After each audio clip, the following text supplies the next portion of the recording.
ਸੋ ਸਵਾਗਤ ਕਰਦੇ ਹਾਂ ਜੀ ਇੱਕ ਵਾਰ ਫਿਰ ਆਪ ਸਭ ਦਾ ਅੱਜ ਦੇ ਇਸ ਰਿਲੀਜੀਅਸ ਸੈਗਮੈਂਟ ਵਿੱਚ। ਡਾਕਟਰ ਕਾਲਾ ਸਿੰਘ ਇੱਕ ਨਾਮਵਰ ਸ਼ਖਸੀਅਤ ਹਨ ਸਾਡੇ ਭਾਈਚਾਰੇ ਦੇ ਵਿੱਚ, ਅਤੇ ਜਿੱਥੇ ਇਹ ਮੈਡੀਕਲ ਫੀਲਡ ਵਿੱਚ ਵੀ ਸਪੈਸ਼ਲਿਸਟ ਨੇ, ਉਸ ਤੋਂ ਇਲਾਵਾ ਇਹ ਸਪਿਰਿਚੁਅਲਿਟੀ ਅਤੇ ਸਿੱਖ ਧਰਮ ਵਿੱਚ ਬਹੁਤ ਇੰਟਰਸਟ ਰੱਖਦੇ ਨੇ। ਬਹੁਤ ਸਾਰੇ ਇਹਨਾਂ ਨੇ ਲੇਖ ਲਿਖੇ ਨੇ ਤੇ ਉਸ ਤੋਂ ਇਲਾਵਾ ਜਾ ਕੇ ਲੈਕਚਰਸ ਵੀ ਕਰਦੇ ਨੇ। ਅੱਜ ਦਾ ਵਿਸ਼ਾ ਜਿਸ ਦੇ ਬਾਰੇ ਨਾਲ ਗੱਲਬਾਤ ਕਰਨਾ ਚਾਹਾਂਗੇ ਉਹ ਇਹ ਹੈ ਕਿ ਆਮ ਤੌਰ ਤੇ ਅਸੀਂ ਸੁਣਦੇ ਹਾਂ ਕਿ ਰੱਬ ਦਾ ਨਾਂ ਲੈਣ ਦੇ ਨਾਲ ਸਾਰੀਆਂ ਪ੍ਰੋਬਲਮਸ ਖਤਮ ਹੋ ਜਾਂਦੀਆਂ ਨੇ ਤੇ ਅਸੀਂ ਰੱਬ ਦਾ ਨਾਲ ਜੁੜ ਸਕਦੇ ਹਾਂ। ਇਸ ਦੇ ਵਿੱਚ ਗੁਰੂ ਗ੍ਰੰਥ ਸਾਹਿਬ ਜੀ ਕਈ ਥਾਂ ਦੇ ਉੱਤੇ ਸਾਨੂੰ ਪੜ੍ਹਨ ਨੂੰ ਮਿਲਦਾ ਹੈ ਕਿ ਕਈ ਜਾਨਵਰਾਂ ਨੇ ਵੀ ਜਦੋਂ ਰੱਬ ਨੂੰ ਯਾਦ ਕੀਤਾ ਤਾਂ ਉਹਨਾਂ ਦੀ ਵੀ ਗਤੀ ਹੋ ਗਈ। ਤੇ ਹਾਲ ਹੀ ਵਿੱਚ ਇੱਕ ਖਬਰ ਆਈ ਸੀ ਕਿ ਦਰਬਾਰ ਸਾਹਿਬ ਦੇ ਵਿੱਚ ਇੱਕ ਲੜਕੀ ਜਿਸ ਦੀ ਕਿ ਅੱਖਾਂ ਦੀ ਨੂਰ ਨਹੀਂ ਸੀ, ਉਸਨੇ ਜਾ ਕੇ ਉੱਥੇ ਦੁੱਖ ਭੰਜਨੀ ਬੇਰੀ ਦੇ ਥੇੜੇ ਜਾ ਕੇ ਉੱਥੇ ਇਸ਼ਨਾਨ ਕੀਤਾ, ਵਾਹਿਗੁਰੂ ਦਾ ਨਾਂ ਲਿਆ ਤੇ ਉਸ ਦੀ ਅੱਖਾਂ ਵਿੱਚ ਰੋਸ਼ਨੀ ਆ ਗਈ। ਇਸ ਸੰਬੰਧ ਵਿੱਚ ਕੀ ਗੁਰਬਾਣੀ, ਜਿੱਥੇ ਅਸੀਂ ਕਹਿੰਦੇ ਹਾਂ ਬੜੀ ਲੌਜੀਕਲ ਹੈ, ਸਾਇੰਟੀਫਿਕ ਹੈ, ਜਦੋਂ ਇਹੋ ਜਿਹੀਆਂ ਚੀਜ਼ਾਂ ਸਾਹਮਣੇ ਆਉਂਦੀਆਂ ਨੇ ਤਾਂ ਕਿਸ ਤਰੀਕੇ ਨਾਲ ਅਸੀਂ ਕਿਸ ਨਜ਼ਰੀਏ ਨਾਲ ਦੇਖਣਾ ਹੈ, ਤੇ ਮੈਡੀਕਲ ਪੁਆਇੰਟ ਆਫ ਵਿਊ ਨਾਲ ਤੇ ਨਾਲ ਸਪਿਰਿਚੁਅਲ ਪੁਆਇੰਟ ਆਫ ਵਿਊ ਨਾਲ ਡਾਕਟਰ ਸਾਹਿਬ ਦਾ ਕੀ ਵਿਚਾਰ ਹੈ, ਉਸ ਦੇ ਬਾਰੇ ਜਾਣੂ ਕਰਾਣੇ ਤੁਹਾਨੂੰ। ਜੀ ਆਨੰਦ ਡਾਕਟਰ ਸਾਹਿਬ, ਵਾਹਿਗੁਰੂ ਜੀ ਕਾ ਖਾਲਸਾ ਵਾਹਿਗੁਰੂ ਜੀ ਕੀ ਫਤਿਹ। ਹਰਪ੍ਰੀਤ ਸਿੰਘ ਜੀ, ਇਹੋ ਜਿਹੀਆਂ ਖਬਰਾਂ, ਇਹੋ ਜਿਹੀਆਂ ਗੱਲਾਂ ਜਦੋਂ ਆਉਂਦੀਆਂ ਨੇ ਜੀ, ਇਸ ਸੰਬੰਧ ਵਿੱਚ ਚਾਹਾਂਗੇ ਸਾਡੇ ਨਾਲ ਵਿਸਥਾਰ ਵਿੱਚ ਦੱਸੋ ਤੁਹਾਨੂੰ ਕਿ ਗੁਰਬਾਣੀ ਕੀ ਕਹਿੰਦੀ ਹੈ ਇਸ ਸੰਬੰਧ ਵਿੱਚ। ਹਰਪ੍ਰੀਤ ਸਿੰਘ ਜੀ, ਆਪਾਂ ਪਹਿਲਾਂ ਗੱਲ ਕਰੀਏ ਕਿ ਗੁਰਬਾਣੀ ਦੇ ਵਿੱਚ ਸ਼ਬਦ ਹੁੰਦਾ ਆ ਜੀ। ਆਪ ਜਦੋਂ ਹੁਣੇ ਜਾਨਵਰ ਦੀ ਗੱਲ ਕੀਤੀ ਆ ਜੀ, ਹਾਥੀ ਦੇ ਬਾਰੇ ਕਾਫੀ ਸ਼ਬਦ ਹੁੰਦੇ ਨੇ ਕਿ ਅੰਗ 830 ਦੇ ਉੱਪਰ ਮਹੱਲੇ 9 ਦਾ ਸ਼ਬਦ ਆ ਜੀ ਕਿ ਗਜ ਕੀ ਤਰਾਸ ਮਿੱਟੀ ਛਿਨਹੂ में है जब ही राम बखानो नारद कहत सुनत तुबारक ਭਜਨ ਮਾਹੇ ਲਪਟਾਨੋ। ਜੀ, ਕਿ ਨਾਰਦ ਧਰੂ ਨੂੰ ਕਹਿ ਰਿਹਾ, ਭਗਤ ਨੂੰ, ਕਿ ਜਿਸ ਤਰੀਕੇ ਦੇ ਨਾਲ ਹਾਥੀ ਨੇ ਰੱਬ ਦਾ ਨਾਮ ਲਿਆ ਉਸ ਤਰੀਕੇ ਨਾਲ ਤੂੰ ਰੱਬ ਦਾ ਨਾਮ ਲੈ। ਮਤਲਬ ਕਿ ਇੱਕ ਜਾਨਵਰ ਦੀ ਐਗਜ਼ਾਮਪਲ ਦੇ ਕੇ ਦੱਸ ਰਹੇ ਨੇ। ਠੀਕ। ਤੇ 9ਵੇਂ ਮਹੱਲੇ ਦਾ ਹੀ ਅੱਗੇ ਇੱਕ ਹੋਰ ਸ਼ਬਦ ਹੈਗਾ ਵਾ 1429 ਅੰਕ ਦੇ ਉੱਪਰ ਜੀ ਕਿ ਬਲ ਛੁੱਟ ਕੇ ਉਹ ਬੰਧਨ ਭਰੇ ਕਛੂ ਨਾ ਹੋ ਤੋ ਪਾਏ। ਠੀਕ। ਕਹੋ ਨਾਨਕ ਅਬ ਓਟ ਹਰ ਗਜ ਜਿਉ ਹੋ ਸਹਾਏ। ਠੀਕ। ਕਿ ਮੇਰੇ ਸਾਰੇ ਬੰਧਨ ਪੈ ਗਏ ਨੇ, ਮੇਰਾ ਬਲ ਰਿਹਾ ਨਹੀਂ ਉਹ ਜੀ। ਤੇ ਹੁਣ ਜਿੱਦਾਂ ਹਾਥੀ ਨੂੰ ਦਾ ਸਹਾਇਤਾ ਕੀਤੀ ਸੀ ਰੱਬ ਨੇ, ਤੂੰ ਉਹ ਉਦਾਂ ਕਰ। ਜੀ। ਫਿਰ ਕੀ ਹੋਇਆ ਜਦੋਂ ਇਨਸਾਨ ਨੇ ਇਹ ਕੰਮ ਕੀਤਾ ਤੇ ਬਲ ਹੁਆ ਬੰਧਨ ਛੁੱਟੇ ਸਭ ਕੁਝ ਹੋ ਤੋ ਪਾਏ, ਨਾਨਕ ਸਭ ਕੁਝ ਤੁਮਰੇ ਹੱਥ ਮੇ ਤੁਮ ਹੀ ਹੋਤ ਸਹਾਏ। ਜੀ। ਜਦੋਂ ਮੈਂ ਉਹਦਾ ਕੀਤਾ ਤੇ ਮੈਨੂੰ ਵੀ ਮੇਰੇ ਬੰਧਨ ਛੁੱਟ ਗਏ ਰਾਈਟ। ਤੇ ਮੇਰੇ ਚ ਬਲ ਆ ਗਿਆ। ਜੀ। ਇਹਦਾ ਮਤਲਬ ਕਿ ਹਾਥੀ ਨੇ ਰੱਬ ਦਾ ਨਾਮ ਲਿਆ। 9ਵੇਂ ਮਹੱਲੇ ਦਾ ਇੱਕ ਸ਼ਬਦ ਫਿਰ ਆਉਂਦਾ 219 ਅੰਕ ਦੇ ਉੱਪਰ ਕਿ ਸਾਧੋ ਗੋਬਿੰਦ ਕੇ ਗੁਣ ਗਾਵੋ, ਮਾਨਸ ਜਨਮ ਅਮੋਲਕ ਪਾਇਓ, ਬਿਰਥਾ ਕਾਹੇ ਗਵਾਵੋ ਰਹਾਓ, ਪਤਿਤ ਪੁਨੀਤ ਦੀਨ ਬੰਧ ਹਰ ਸਰਣ ਤਾਹੇ ਤੁਮ ਆਵੋ, ਗਜ ਕੋ ਤਰਾਸ ਮਿਟਿਓ ਜਹ ਸਿਮਰਤ ਤੁਮ ਕਾਹੇ ਬਿਸਰਾਵੋ। ਜੀ। ਕਹਿੰਦੇ ਕਿ ਜਦ ਰੱਬ ਦੇ ਨੇ ਹਾਥੀ ਦੀ ਸਹਾਇਤਾ ਕੀਤੀ ਤੇ ਤੂੰ ਕਦੇ ਡਰਦਾ ਆ। ਰਾਈਟ। ਤਜ ਅਭਿਮਾਨ ਮੋਹ ਮਾਇਆ ਫੁਨ ਭਜਨ ਰਾਮ ਚਿਤ ਲਾਵੋ, ਨਾਨਕ ਕਹਿਤ ਮੁਕਤ ਪੰਥ ਇਹ ਗੁਰਮੁਖ ਹੋਏ ਤੁਮ ਪਾਵੋ। ਜੀ।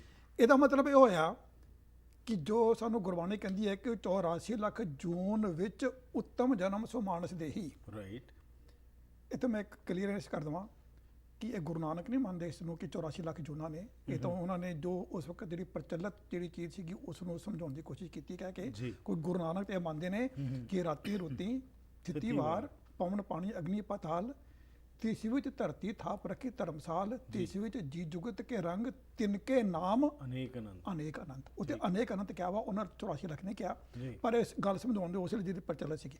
ਇਹਦਾ ਮਤਲਬ ਇਹ ਹੋਇਆ ਕਿ 84 ਲੱਖ ਜਨਮ ਦੇ ਜੋਨ ਦੇ ਵਿੱਚ ਉੱਤਮ ਜਨਮ ਮਾਨਸ ਦੇ ਹੀ ਨਹੀਂ ਹੋ, ਹਾਥੀ ਆ। ਕਿਉਂਕਿ ਹਾਥੀ ਨੇ ਨਾਮ ਦਾ ਨਾਮ ਲਿਆ ਰੱਬ ਦਾ, ਤੇ ਹੁਣ ਸਾਨੂੰ ਦੱਸ ਰਹੇ ਕਿ ਤੁਸੀਂ ਵੀ ਹਾਥੀ ਵਾਂਗੂ ਨਾਮ ਲਵੋ। ਪਰ ਗੱਲ ਜੱਚਦੀ ਨਹੀਂ। ਹੁਣ ਇੱਕ ਭਗਤ ਕਬੀਰ ਦਾ ਸ਼ਬਦ ਹੁੰਦਾ ਵਾ 871 ਅੰਕ ਦੇ ਉੱਪਰ, ਇਹਨੂੰ ਬੜਾ ਧਿਆਨ ਨਾਲ ਸੁਣਨ ਦੀ ਚੀਜ਼ ਵਾ। ਪਹਿਲਾਂ ਅਸੀਂ ਇਹਦਾ ਵਿਆਖਿਆ ਕਰਾਂਗੇ ਜੋ ਇਹਦਾ ਮਤਲਬ ਨਿਕਲਦਾ ਆ, ਫਿਰ ਇਹਦੇ ਅਧਿਆਤਮਕ ਤੌਰ ਦੇ ਉੱਪਰ ਦੇਖਾਂਗੇ ਜੀ। ਬੂਝਾ ਭਾਂਦ ਭਿਲਾ ਕਰ ਡਾਰਿਓ, ਹਸਤੀ ਕਰੋਪ ਮੁੰਡ ਮਹਿ ਮਾਰਿਓ। ਇਹ ਮੈਂ ਜਿਹੜੇ ਪ੍ਰਚਾਰਕ ਨੇ ਇੱਕ ਮੈਂ ਉਹਨਾਂ ਨੇ ਇਹਦੀ ਵਿਆਖਿਆ ਦਾ ਕੀਤੀ ਸੀਗੀ ਜੀ, ਮੈਂ ਉਹ ਵਿਆਖਿਆ ਕਰ ਰਿਹਾ ਕਿ ਪੂਜਾ ਬਾਂਧ ਭਿਲਾ ਕਰ ਡਾਰਿਓ, ਹਸਤੀ ਕਰੋਪ ਮੁੰਡ ਮਹਿ ਮਾਰਿਓ। ਕਿ ਭਗਤ ਕਬੀਰ ਕਹਿੰਦੇ ਨੇ ਕਿ ਮੈਨੂੰ ਹੱਥ ਪੈਰ ਬੰਨ ਕੇ ਤੇ ਹਾਥੀ ਦੇ ਮੋਰੇ ਸਿੱਟ ਦਿੱਤਾ ਜੀ, ਤੇ ਹਾਥੀ ਨੂੰ ਕਿਹਾ ਕਿ ਇਹਨੂੰ ਹੁਣ ਤੂੰ ਮਾਰ।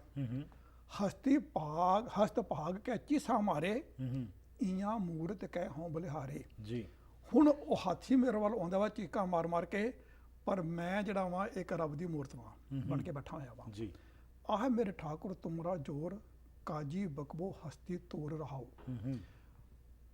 ਜਿਹੜਾ ਹਾਥੀ ਆ ਉਸ ਨੂੰ ਉਹਦਾ ਮਾਸਟਰ ਉਹਨੂੰ ਮਾਰ ਰਿਹਾ ਵਾ ਕਿ ਤੈਨੂੰ ਮਾਰ। ਹਾਂ, ਔਰ ਕਾਜੀ ਜਿਹੜਾ ਵਾ ਉਹ ਜਿਹੜਾ ਹਾਥੀ ਦੇ ਉੱਪਰ ਜਿਹੜਾ ਮਹਾਵਤ ਬੈਠਾ ਵਾ ਉਹਨੂੰ ਕਹਿ ਰਿਹਾ ਕਿ ਤੂੰ ਮਾਰੇ ਨੂੰ ਤਾਂ ਕਿ ਇਹਨੂੰ ਇਹ ਮਾਰੇ। ਜੀ ਰੇ ਮਹਾਵਤ ਤੁਝ ਡਾਰੋਂ ਕਾਟ ਇਸੇ ਤਰ੍ਹਾਂ ਉਹ ਕਾਲੋ ਸਾਟ। ਕਾਜੀ ਕਹਿੰਦਾ ਕਿ ਮਹਾਵਤ ਮੈਂ ਤੈਨੂੰ ਮਾਰ ਕੇ ਦਊਂਗਾ, ਨਹੀਂ ਤਾਂ ਆਪਣੇ ਹਾਥੀ ਨੂੰ ਕਹਿ ਕਿ ਕਬੀਰ ਨੂੰ ਮਾਰੇ। ਜੀ ਹਸਤ ਨਾ ਤੋਰੇ ਧਰੇ ਧਿਆਨ ਵਾਂ ਕੇ ਹਿਰਦੇ ਬਸੇ ਭਗਵਾਨ। ਜਿਹੜਾ ਹਾਥੀ ਸੀਗਾ ਉਹ ਆਪਣੀ ਮੈਡੀਟੇਸ਼ਨ ਮੋਡ 'ਚ ਆ ਗਿਆ ਜੀ ਕਿਉਂਕਿ ਮੇਰੇ ਅੰਦਰ ਰੱਬ ਬਸਿਆ ਹੋਇਆ ਵਾ। ਓਕੇ ਕਿਆ ਅਪਰਾਧ ਸੰਤ ਹੈ ਕੀਨਾ ਬਾਂਧ ਪੋਟ ਕੁੰਚਰ ਕੋ ਦੀਨਾ।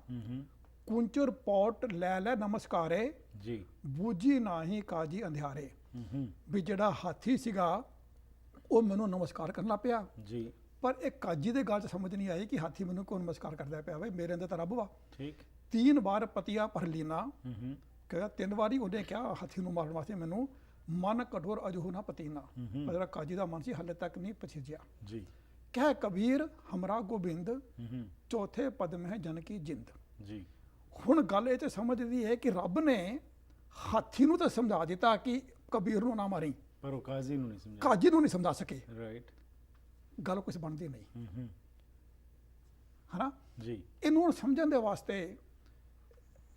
ਹਾਥੀ ਕੀ ਚੀਜ਼ ਵਾ, ਗੁਰਬਾਣੀ ਜਿਹੜੀ ਆ ਉਹ ਪੂਰੇ ਦੇ ਪੂਰੇ 1430 ਅੰਕ ਪੜ੍ਹਨੇ ਪੈਂਦੇ ਆ ਗੁਰਬਾਣੀ ਦੇ। ਠੀਕ ਉਹਦੇ ਬਾਅਦ ਪਤਾ ਲੱਗਦਾ ਕਿਉਂਕਿ ਹਰ ਚੀਜ਼ ਨੂੰ ਸਮਝਾਇਆ ਗਿਆ ਵਾ ਬੜੇ ਸੋਹਣੇ ਢੰਗ ਦੇ ਨਾਲ। ਜੀ ਬਈ ਜਿੱਦਾਂ ਗੁਰਬਾਣੀ ਚ ਹੁੰਦਾ ਕਿ ਕਿਆ ਪੜ੍ਹੀਏ ਕਿਆ ਗੁਣੀਏ ਕਿਆ ਵੇਦ ਪੁਰਾਣਾ ਸੁਣੀਏ ਪੜ੍ਹੇ ਸੁਣੇ ਕਿਆ ਹੋਈ ਜੈ ਸਹਿਜਣਾ ਮਿਲਿਆ ਸੋਈ। ਜੀ। ਇਹ ਪੜ੍ਹ ਕੇ ਫਰਕ ਕੀ ਫਾਇਦਾ Right. ਜਦ ਤੱਕ ਤੁਸੀਂ ਉਹਨੂੰ ਸਮਝਿਆ ਨਾ। ਜੀ। ਡਿੱਠੇ ਮੁਕਤ ਨਾ ਹੋਵੇ ਜਿੱਤ ਜਿੱਥੇ ਸ਼ਬਦ ਸ਼ਬਦ ਨਾ ਨਾ ਕਰੇ ਕੀਜੈ ਵਿਚਾਰ। ਵਿਚਾਰ। ਜੀ। ਵੀ ਜਦ ਤੱਕ ਸ਼ਬਦ ਦਾ ਵਿਚਾਰ ਨਹੀਂ ਕੀਤਾ, ਜੀ ਵਿਚਾਰ ਕਰਕੇ ਉਹਨੂੰ ਸਮਝਿਆ ਨਹੀਂ, ਉਹਨੂੰ ਆਪਣੇ ਮਨ ਦੇ ਉੱਪਰ ਅਪਣਾਇਆ ਨਹੀਂ, ਜੀ। ਤਦ ਤੱਕ ਉਹਦਾ ਕੋਈ ਫਾਇਦਾ ਨਹੀਂ ਹੈ। ਰਾਈਟ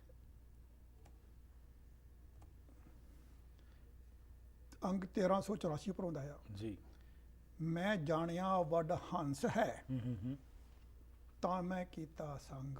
ਠੀਕ ਮੈਂ ਸੋਚਿਆ ਸੀਗਾ ਕਿ ਇਹ ਹੰਸ ਦਾ ਮਤਲਬ ਇਹ ਹੈ ਕਿ ਹੁਣ ਹੰਸ ਦੀ ਜਿਹੜੀ ਉਹਨਾਂ ਨੇ ਐਗਜ਼ਾਮਪਲ ਦਿੱਤੀ ਹੈ ਕਿ ਮੈਂ ਸੋਚ ਕਿ ਇਹ ਮਹਾਂਪੁਰਖ ਬੰਦਾ ਆ। ਜੀ ਇਹ ਮਤਲਬ ਕਿ ਹੰਸ ਮਹਾਂਪੁਰਖ ਦੇ ਨਾਲ ਤੁਲਨਾ ਐਗਜ਼ਾਮਪਲ ਕੀਤੀ ਦਿੱਤੀ ਗਈ ਹੈ। ਜੀ ਜੇ ਜਾਣਾ ਬਗ ਪਪੜਾ ਜਨਮ ਨਾ ਪੇੜੀ ਅੰਗ। ਜੇ ਮੈਂ ਕਿਤੇ ਪਤਾ ਲੱਗ ਜਾਂਦਾ ਕਿ ਇਹ ਤਾਂ ਕਾਂ ਵਰਗਾ ਵਾ ਜੀ ਗੰਦਾ ਇਨਸਾਨ, ਤਾਂ ਮੈਂ ਜਨਮਾਂ ਤੱਕ ਇਹਦੇ ਕੋਲ ਨਾ ਪਹੁੰਚਦਾ। ਹੁਣ ਇੱਥੇ ਸਮਝ ਦੀ ਗੱਲ ਹੈ ਕਿ ਹੰਸ ਮਹਾਂਪੁਰਸ਼, ਜੀ ਕਾਂ ਪੱਧਰ ਪੁਰਸ਼। ਪਦਰ ਪੁਰਸ਼। ਕਿਆ ਹੰਸ ਕਿਆ ਬਗਲਾ ਜਾਂ ਕੋ ਨਦਰ ਧਰੇ ਜੇ ਤਿਸ ਭਾਵੇ ਨਾਨਕਾ ਕਾਗੋ ਹੰਸ ਕਰੇ। ਠੀਕ ਹੁਣ ਇਸ ਨੂੰ ਕਈ ਵਾਰੀ ਅਸੀਂ ਇਹ ਸਮਝ ਲੈਂਦੇ ਆ ਕਿ ਇੱਕ ਇਹਦੀ ਵੀ ਕਹਾਣੀ ਚੱਲਦੀ ਪਈ ਆ ਬਈ ਛਪੜੀ ਸੀਗੀ, ਉਹਦੇ ਵਿੱਚ ਦੇਖਿਆ ਉਹਨੇ ਵੀ ਕਾਂ ਆਉਂਦੇ ਆ ਤੁਪਕੀ ਲਾਉਂਦੇ ਨੇ, ਚੁੱਪ ਕੇ ਮਾਰਦੇ ਨੇ ਤਾਂ ਹੰਸ ਹੰਸ ਨਿਕਲ ਕੇ ਬਣ ਕੇ ਬਾਹਰ ਨਿਕਲ ਆਉਂਦੇ ਬਿਲਕੁਲ। ਨੇ। ਹੁਣ ਇਹ ਚੀਜ਼ ਤਾਂ ਹੋ ਹੀ ਨਹੀਂ ਸਕਦੀ, ਸਾਇੰਟੀਫਿਕਲੀ ਪੋਸੀਬਲ ਹੀ ਨਹੀਂ ਹੈ। ਪਰ ਅਗੇਨ ਇਹ ਚੀਜ਼ ਉਹੀ ਜਿਹੜੀ ਮੈਂ ਸ਼ੁਰੂ 'ਚ ਹੀ ਗੱਲ ਕੀਤੀ ਸੀ ਕਿ ਇੱਕ ਲੜਕੀ ਜਾ ਕੇ ਉੱਥੇ ਉਸੇ ਥਾਂ ਤੇ ਹਾਂਜੀ। ਜਿੱਦਾਂ ਤੁਸੀਂ ਜ਼ਿਕਰ ਕਰ ਰਹੇ ਹੋ ਹਾਂਜੀ। ਕਿ ਉਹਦੀ ਅੱਖਾਂ ਦੀ ਰੋਸ਼ਨੀ ਆ ਗਈ ਰੋਸ਼ਨੀ। ਤੇ ਅਕਾਲ ਤਖਤ ਦੇ ਜਥੇਦਾਰ ਜੋ ਹਨ ਉਹ ਗੱਲਬਾਤ ਕਰ ਰਹੇ ਨੇ ਤੇ ਕਹਿ ਰਹੇ ਨੇ ਕਿ ਦੇਖੋ ਜੀ ਕਿੰਨਾ ਚਮਤਕਾਰ ਹੈ, ਚਮਤਕਾਰ। ਗੁਰਬਾਣੀ ਦਾ ਚਮਤਕਾਰ ਹੈ। ਇਹ ਜਿਹੜਾ ਗੁਰਬਾਣੀ ਦੇ ਚਮਤਕਾਰ ਵਾ ਜੀ ਇਹ ਇਸ ਨੂੰ ਬੜੇ ਸੋਹਣੇ ਢੰਗ ਦੇ ਨਾਲ ਜੀ ਗੁਰੂ ਸਾਹਿਬਾਂ ਨੇ ਵਿਆਖਿਆਨ ਕੀਤਾ ਵਾ। ਜੀ। ਗੁਜਰੀ ਮਹਲਾ ਚੌਥੇ ਦਾ ਸ਼ਬਦ ਹੈ 492 ਅੰਕ ਦੇ ਉੱਪਰ ਵਾ ਜੀ ਕਿ ਕਿਦਾਂ ਚੁੱਭੀ ਮਾਰ ਕੇ ਕਾਂ ਹੰਸ ਨਿਕਲ ਕੇ ਬਾਹਰ ਆਉਂਦੇ ਨੇ। ਠੀਕ ਅੰਮ੍ਰਿਤ ਸਰ ਸਤਗੁਰ ਸਤਵਾਦੀ ਜਿਤ ਨਾਤੇ ਕੌਵਾ ਹੰਸ ਹੋਏ। ਠੀਕ ਨਾਨਕ ਧੰਨ ਧੰਨ ਵੱਡੇ ਵੱਡ ਭਾਗੀ ਜਿਨ ਹੈ ਗੁਰਮਤਿ ਨਾਮ ਹਿਰਦੇ ਮਲ ਤੋਹੇ। ਠੀਕ ਇਹ ਭਰਾਵੋ ਇਹਦਾ ਦਾ ਸਦਾ ਥਿਰ ਰਹਿਣ ਵਾਲਾ ਜਿਹੜਾ ਹਰੀ ਦਾ ਨਾਮ ਵਾ ਇਹ ਆਤਮਿਕ ਜੀਵਨ ਦੇਣ ਵਾਲਾ ਵਾ। ਉਹ ਜਿਹੜੇ ਬੰਦੇ ਇਹਦਾ ਨਾਮ ਲੈਂਦੇ ਨੇ ਜੀ ਉਹ ਇੱਕ ਸਰੋਵਰ ਵਾਂਗੂ ਨੇ। ਠੀਕ ਔਰ ਜਿਹੜੇ ਬੰਦੇ ਉਹਨਾਂ ਦੀ ਸੰਗਤ ਕਰਦੇ ਨੇ ਉਹ ਸਰੋਵਰ ਦੇ ਚੁੱਭੀ ਲਾਉਂਦੇ ਨੇ। ਜੀ ਉਹਨਾਂ ਦੀ ਜਿਹੜੀ ਬਿਰਤੀ ਆ ਕਾਂ ਵਰਗੀ ਵੀ ਉਹ ਬਿਰਤੀ ਜਿਹੜੀ ਆ ਉਹ ਬਦਲ ਹੰਸ ਜਾਂਦੀ ਵਰਗੀ ਹੋ ਜਾਂਦੀ ਆ। ਉਹ ਮਤਲਬ ਇਹ ਹੈ ਕਿ ਉਹਦੇ 'ਚ ਉਹਨਾਂ ਨੇ ਚੁੱਭੀ ਮਾਰੀ ਤੇ ਉਹ ਗਿਆਨ ਹੰਸ ਦੇ ਬਣ ਗਏ। ਸਰੋਵਰ, ਗਿਆਨ ਦੇ ਸਰੋਵਰ ਵਿੱਚ ਚੁੱਭੀ ਮਾਰੀ। ਬਿਲਕੁਲ। ਠੀਕ ਇਹਦਾ ਮਤਲਬ ਇਹ ਆ, ਇਹ ਨਾ ਕਿ ਜਿਹੜਾ ਕਾਂ ਸੀਗਾ ਉਹ ਹੰਸ ਬਣ ਗਿਆ ਹੈਗਾ, ਜਿਹਨੇ ਚੁੱਭੀ ਮਾਰੀ ਤੇ ਉਹਦੀ ਅੱਖਾਂ ਦੀ ਰੋਸ਼ਨੀ ਆ ਗਈ। ਜੇ ਅੱਖਾਂ ਦੀ ਰੋਸ਼ਨੀ ਆ ਗਈ ਚੁੱਭੀ ਮਾਰਨ ਦੇ ਨਾਲ, ਤਾਂ ਫਿਰ ਤਾਂ ਜਿੰਨੇ ਵੀ ਹਸਪਤਾਲ ਹੈਗੇ ਨੇ ਅੱਖਾਂ ਦੇ ਸਾਰੇ ਬੰਦ ਕਰ ਦਿਓ Right. ਤੇ ਮਰੀਜ਼ਾਂ ਨੂੰ ਕਹੋ ਕਿ ਸਾਰੇ ਜਾ ਕੇ ਉੱਥੇ ਚੁੱਭੀਆਂ ਮਾਰਨ ਜੀ। ਤੇ ਉੱਥੇ ਜਾ ਕੇ ਅੱਖਾਂ ਆ ਜਾਣਗੀਆਂ। ਉਹ ਕੰਮ ਹੀ ਬੜਾ ਸਸਤਾ ਹੈ। ਪਰ ਉਹ ਫਿਰ ਕਿਰਪਾ ਦੀ ਲੋੜ ਹੁੰਦੀ ਹੈ ਜੀ, ਜੋ ਕਿ ਜਿਸ ਚੀਜ਼ ਤੇ ਫਿਰ ਐਮਫਸਾਈਜ਼ ਕੀਤਾ ਜਾਂਦਾ ਹੈ। ਇਸ ਦੇ ਬਾਰੇ ਤੁਸੀਂ ਬੜਾ ਸੋਹਣੇ ਤਰੀਕੇ ਨਾਲ ਐਕਸਪਲੇਨ ਕਰ ਰਹੇ ਹੋ ਕਿ ਅਸਲ ਵਿੱਚ ਗੁਰਬਾਣੀ ਦਾ ਕੀ ਮਕਸਦ ਕੀ ਹੈ। ਜੋ ਗੁਰੂ ਸਾਹਿਬ ਨੇ ਲਿਖਿਆ ਹੈ ਉਹ ਸਿਰਫ ਅਸੀਂ ਪੜ੍ਹ ਕੇ ਸਿਰਫ ਉਸ ਨੂੰ ਟਰਾਂਸਲੇਟ ਨਹੀਂ ਕਰ ਲੈਣਾ, ਪਰ ਉਸ ਦਾ ਕੀ ਮਕਸਦ ਕੀ ਹੈ ਮਕਸਦ ਉਸ ਕੀ ਨੂੰ ਹੈ। ਸਮਝਣ ਦੀ ਲੋੜ ਹੈ। ਹਾਂਜੀ। ਇਹਦੇ ਬਾਰੇ ਗੱਲ ਕਰਨੀ ਹੈ ਜੀ ਇਸ ਬ੍ਰੇਕ ਤੋਂ ਬਾਅਦ।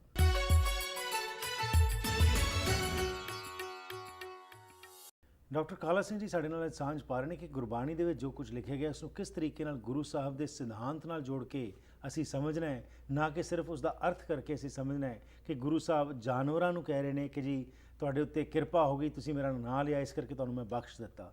ਆਓ ਇਸੇ ਸੰਬੰਧ ਵਿੱਚ ਹੋਰ ਗੱਲਬਾਤ ਕਰਦੇ ਹਾਂ ਜੀ ਡਾਕਟਰ ਸਾਹਿਬ। ਹਾਂਜੀ, ਹੁਣ ਗੁਰਬਾਣੀ ਦੇ ਜਿਹੜਾ ਅਸੀਂ ਹਾਥੀ ਉੱਪਰ ਆਈਏ, ਹਾਥੀ ਦੇ ਬਾਰੇ ਦੋ ਤਰੀਕੇ ਦੇ ਨਾਲ ਗੁਰੂ ਸਾਹਿਬਾਂ ਨੇ ਸਾਨੂੰ ਸਮਝਾਇਆ ਵਾ। ਜੀ। ਪਹਿਲਾ ਹੈਗਾ ਵਾ ਕਿ ਅੰਗ 210 ਦੇ ਉੱਪਰ ਗੁਰੂ ਅਰਜਨ ਦੇਵ ਜੀ ਦਾ ਸ਼ਬਦ ਵਾ, ਹੈਵਰ ਗੈਵਰ ਰਾਜ ਰੰਗ ਤਿਆਗ ਚਲਿਓ ਹੈ ਮੂੜ ਨੰਗ। ਜੀ। ਇੱਥੇ ਜਿਹੜਾ ਹੈਵਰ ਗੈਵਰ ਜਿਹੜੇ ਨੇ ਇਹ ਹਾਥੀ ਘੋੜੇ, ਅਸਲੀ ਹਾਥੀ ਘੋੜੇ ਬਾਰੇ ਕਿਹਾ ਕਿ ਹਾਥੀ ਘੋੜੇ ਔਰ ਜਿੰਨੇ ਵੀ ਆਪਣੇ ਉਹ ਰਾਜ ਰੰਗ ਦੇ ਜਿਹੜੇ ਢੰਗ ਨੇ ਇਹ ਸਭ ਇੱਥੇ ਹੀ ਰਹਿ ਜਾਣੇ ਨੇ। ਠੀਕ ਹੈ। ਇਸ ਨੂੰ ਦੀ ਗੱਲ ਕੀਤੀ ਹੈ। ਰਾਈਟ। ਇੱਥੇ ਅਸਲੀ ਹਾਥੀ ਦੱਸਿਆ। ਦੂਜਾ ਹੈਗਾ ਵਾ 159 ਅੰਕ ਦੇ ਉੱਪਰ ਗੁਰੂ ਅਮਰਦਾਸ ਜੀ ਦੇ ਸ਼ਬਦ ਵਾ, ਜੀ। ਮਨ ਮੈਂ ਮਤ ਮੈਗਲ ਮਿਕਦਾਰਾ ਗੁਰ ਅੰਕ ਸਮਾਰ ਜਿਵਾਲਣ ਹਾਰਾ। ਜੀ। ਜਿਹੜਾ ਮਨ ਵਾ ਜੀ। ਉਹ ਇੱਕ ਸ਼ਰਾਬ ਪੀਤੇ ਹੋਏ ਹਾਥੀ ਵਾਂਗੂ ਵਾ। ਸਮਝ ਆ ਗਈ ਗੱਲ? ਠੀਕ। ਇੱਥੇ ਜਿਹੜੀ ਗੱਲ ਕੀਤੀ ਗਈ ਆ ਉਹ ਹਾਥੀ ਮਨ ਵਾ, ਜਿਹੜਾ ਕਿ ਜਿਹਦਾ ਸ਼ਰਾਬ ਪੀਤਾ ਹੋਇਆ ਹਾਥੀ ਆ, ਉਸ ਤਰੀਕੇ ਦੇ ਨਾਲ ਇਹਦਾ ਮਤਲਬ ਕਿ ਜਿਹੜਾ ਈਗੋ ਨਾਲ ਭਰਿਆ ਹੋਇਆ ਮਨ ਵਾ ਉਸ ਨੂੰ ਹਾਥੀ ਕਿਹਾ ਗਿਆ ਵਾ। ਤੇ ਗੁਰੂ ਦਾ ਜਿਹੜਾ ਅੰਕਸ਼ ਵਾ, ਉਹਦੀ ਜਿਹੜੀ ਬਾਣੀ ਆ ਜੀ, ਉਹ ਅੰਕਸ਼ ਵਾ। ਓਕੇ। ਉਹ ਉਸ ਹਾਥੀ ਨੂੰ ਮਾਰ ਜਿਵਾਲਣ ਹਾਰਾ, ਉਹਨੂੰ ਫਿਰ ਜਿੰਦਾ ਕਰਦਾ ਆ ਇਨਸਾਨ ਵਾਂਗੂ। ਠੀਕ। ਇਹ ਗੱਲ ਸਮਝ ਆ ਗਈ ਇੱਥੇ। ਰਾਈਟ। ਹੁਣ ਜਿਹੜੇ ਸ਼ਬਦ ਅਸੀਂ ਪੜ੍ਹੇ ਨੇ ਉਹਨੂੰ ਦੇਖੀਏ, ਪਰ ਉਸ ਤੋਂ ਪਹਿਲਾਂ ਇੱਕ ਹੋਰ 509 ਅੰਕ ਦੇ ਉੱਪਰ ਇੱਕ ਸ਼ਬਦ ਹੁੰਦਾ ਆ ਜੀ। ਭਗਤ ਕਬੀਰ ਦਾ, ਕਬੀਰ ਮੁਕਤ ਦੁਆਰਾ ਸੰਕੜਾ ਰਾਈ ਦਸਵੇਂ ਪਾਏ। ਜਿਹੜਾ ਮੁਕਤੀ ਦਾ ਦੁਆਰਾ ਵਾ ਉਹ ਰਾਈ ਤੇ ਦਸਵੇਂ ਭਾਗ ਨਾਲ ਛੋਟਾ ਜਿਹਾ ਆ। ਜੀ।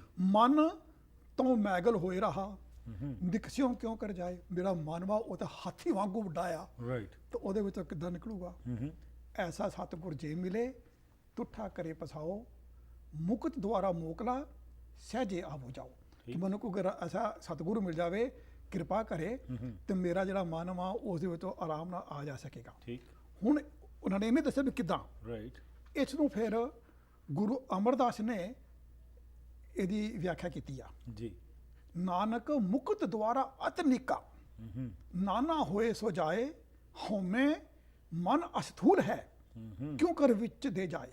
ਠੀਕ। ਵੀ ਇਹ ਜਿਹੜਾ ਮੁਕਤ ਦੁਆਰਾ ਬਹੁਤ ਛੋਟਾ ਆ, ਜੀ। ਮੇਰਾ ਜਿਹੜਾ ਮਨ ਵਾ ਉਹ ਹਾਥੀ ਵਾਂਗੂ ਵੱਡਾ, ਹਉਮੈ ਨਾਲ ਭਰਿਆ ਹੋਇਆ, ਜੀ। ਉਹ ਚੋਂ ਕਿੱਦਾਂ ਨਿਕਲੇ।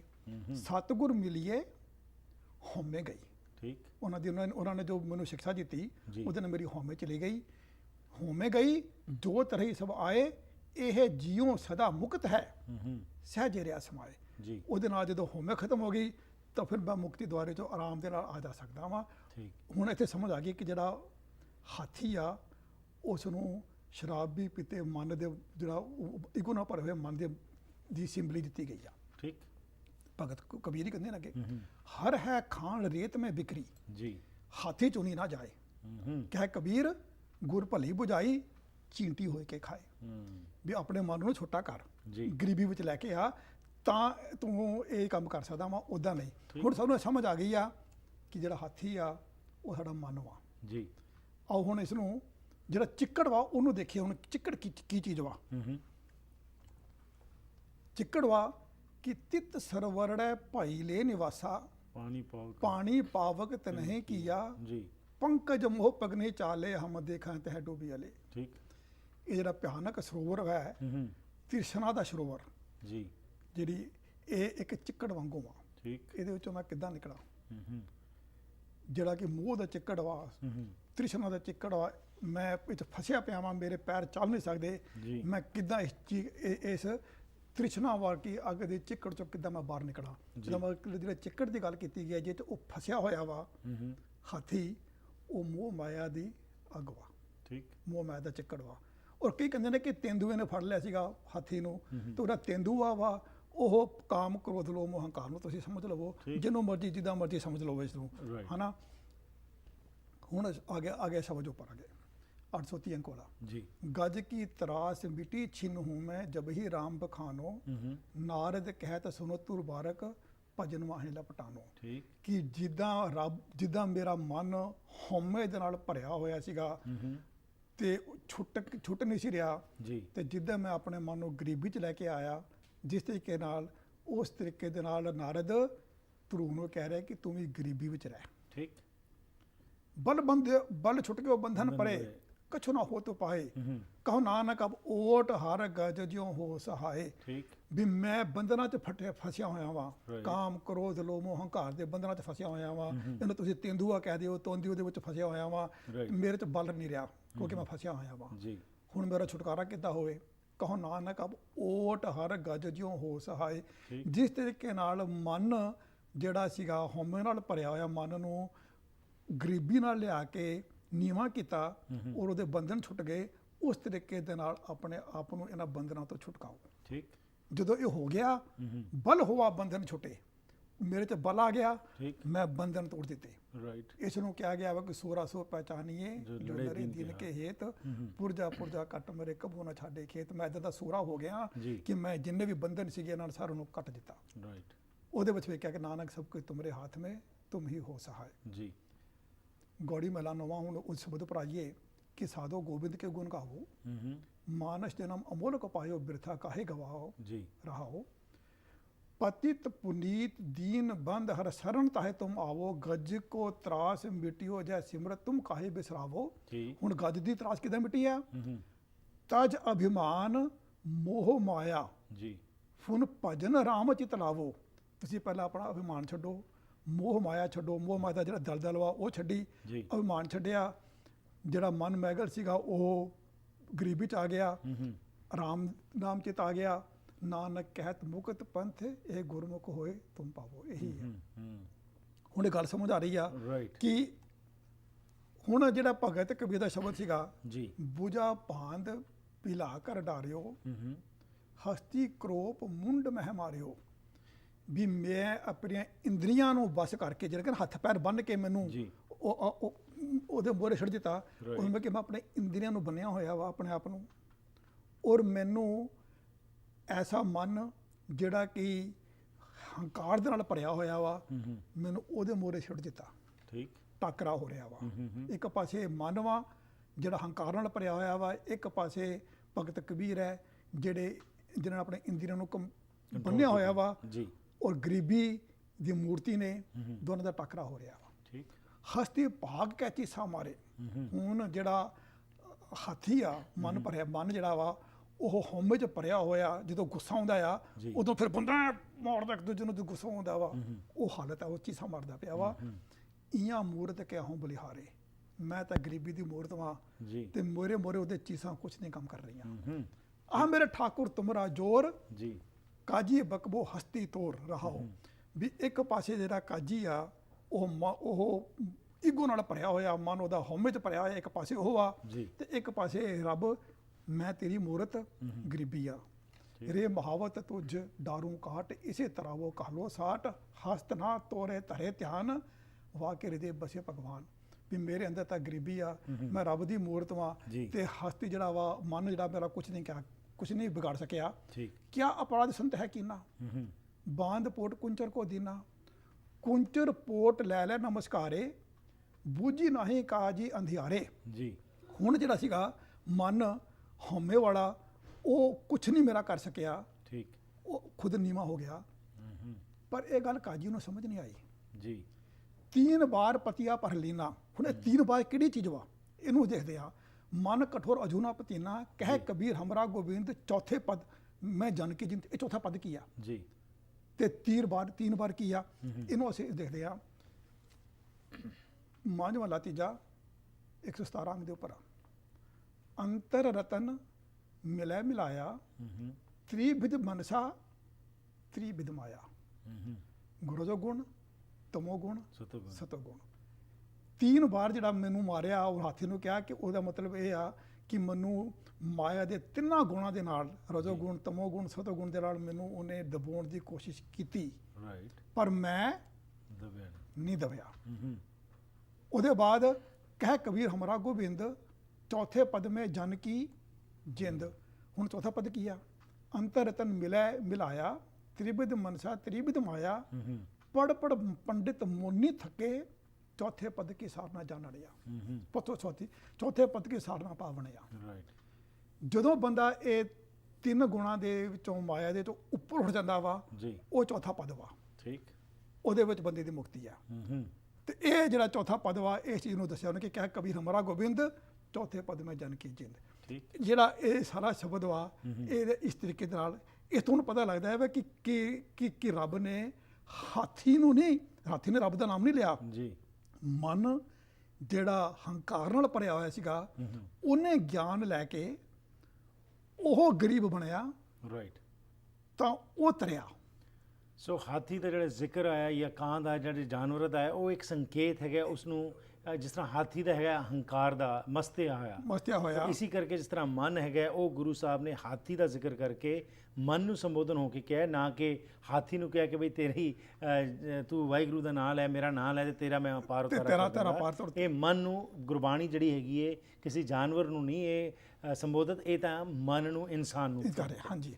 ਤੇ ਹੁਣ ਜਿੱਥੇ ਗੱਲ ਤੁਸੀਂ ਕੀਤੀ ਸੀਗੀ ਚੁੱਭੀ ਮਾਰ ਕੇ ਅੱਖਾਂ ਆ ਗਈਆਂ ਜੀ, ਜੇ ਹਰਪ੍ਰੀਤ ਸਿੰਘ ਜੀ ਚੁੱਭੀਆਂ ਮਾਰ ਕੇ ਅੱਖਾਂ ਦੀ ਰੋਸ਼ਨੀ ਹੋਣ ਲੱਗ ਪਵੇ ਤਾਂ ਗੁਰੂ ਸਾਹਿਬਾਂ ਨੇ ਖੁਦ ਵੀ ਕਸ਼ਟ ਸਹੇ ਨੇ ਆਪਣੇ ਉੱਪਰ। ਬਿਲਕੁਲ ਜੀ ਬਿਲਕੁਲ।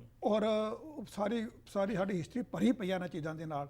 ਤੇ ਜੇ ਇਦਾਂ ਦੇ ਕਰਾਮਾਤਾਂ ਗੁਰੂਆਂ ਨੇ ਕਰਨੀ ਹੁੰਦੀ ਤਾਂ ਗੁਰੂ ਉਸ ਵੇਲੇ ਕਰਾਮਾਤ ਕਰਦੇ ਸੀ ਜੀ, ਬਿਲਕੁਲ। ਪਰ ਅਫਸੋਸ ਕਿ ਅੱਜ ਜਿਹੜੀ ਚੀਜ਼ਾਂ ਨੂੰ ਗੁਰੂ ਤੇ ਸਾਨੂੰ ਵਰਜਿਤ ਕੀਤਾ, ਅੱਜ ਉਹੀ ਸਾਡੇ ਜਿਹੜੇ ਸਿਆਸੀ ਨਹੀਂ ਰਿਲੀਜੀਅਸ ਲੀਡਰ ਨੇ ਉਹ ਉਹਨਾਂ ਨੂੰ ਉਭਾਰ ਰਹੇ ਨੇ ਤੇ ਲੋਕਾਂ 'ਚ ਹੋਰ ਜਿਹੜੇ ਹੈਗੇ ਭਰਮ ਪਾ ਰਹੇ ਨੇ। ਤੁਹਾਡਾ ਬਹੁਤ ਬਹੁਤ ਧੰਨਵਾਦ ਜਿਹੜਾ ਤੁਸੀਂ ਇਹ ਮੁੱਦਾ ਲੈ ਕੇ ਆਏ, ਕਿਉਂਕਿ ਇਹ ਬੜਾ ਇੰਪੋਰਟੈਂਟ ਪੁਆਇੰਟ ਹੈ ਕਿ ਗੁਰਬਾਣੀ ਦੇ ਵਿੱਚ ਸੰਕੇਤ ਦਿੱਤੇ ਗਏ ਨੇ ਵੱਖਰੀ ਵੱਖਰੀ ਚੀਜ਼ਾਂ ਦੇ, ਪਰ ਇਹ ਚੀਜ਼ ਨੂੰ ਜੋ ਹੈ ਜਿਸ ਤਰ੍ਹਾਂ ਤੁਸੀਂ ਅੱਜ ਕਲੈਰੀਫਾਈ ਕੀਤਾ, ਆਸ ਕਰਦਾ ਕਿ ਬਹੁਤ ਵਾਰੀ ਇਹੋ ਜਿਹੀਆਂ ਚਰਚਾਵਾਂ ਚੱਲਦੀਆਂ ਨੇ, ਇਸ ਵਿੱਚ ਕੁਝ ਨਾ ਕੁਝ ਸਾਨੂੰ ਪਤਾ ਲੱਗੇਗਾ। ਧੰਨਵਾਦ ਤੁਹਾਡਾ। ਵਾਹਿਗੁਰੂ ਜੀ ਕਾ ਖਾਲਸਾ, ਵਾਹਿਗੁਰੂ ਜੀ ਕੀ ਫਤਿਹ।